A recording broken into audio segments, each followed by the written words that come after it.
गतकाली संध्या समय आमर एसआई प्रभात गौड़ नेतृत्व गोटे टीम मालकानगिरी आमर चंपाखारी छक पाखे से एमवी चेकिंग चलता से गोटे आमर रिलायबल सोर्स इनफॉरमेशन मिलता कि आमर गोटे क्रिमिनाल वांटेड क्रिमिनाल से माथिली पटू आसुचे टुनुसागरिया जार ना से आगर भी बहुत केस इनवॉल्व थिला और केस फॉरवर्ड भी होती बर्तमान भी तांको नारे आउ दुईटा केस ओपन थिला तो से केस रे से आसुथिबार खबर पाइकी ताकू पुलिस टीम जगिकी रखिथिले परे ताकू जेतेबेले धरिया को ट्राए करथिले से पुलिस को देखिकी पळेया को चेष्टा करथिला पुलिस को ठेलापेला करी पळेया को चेष्टा करथिला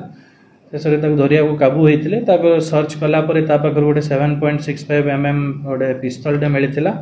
3टा लाइव एमुनेशन मिलता ये सब सीज कराइला आमर से जगार प्लस से जो मोबाइल फोन जो गोटे स्कूटी धरिकी आसला कि कैश ता पाखे से सब जिनस सीज कराई खाली जो ता पाखर आर्म्स मिलता से आ गोटे केस रजिस्टर कराई मालकानगिरी 530/24 आर्म्स एक्ट आ गोटे केस रजिस्टर कराई। देखो आगर भी ना गुड़ाए मामला रही जो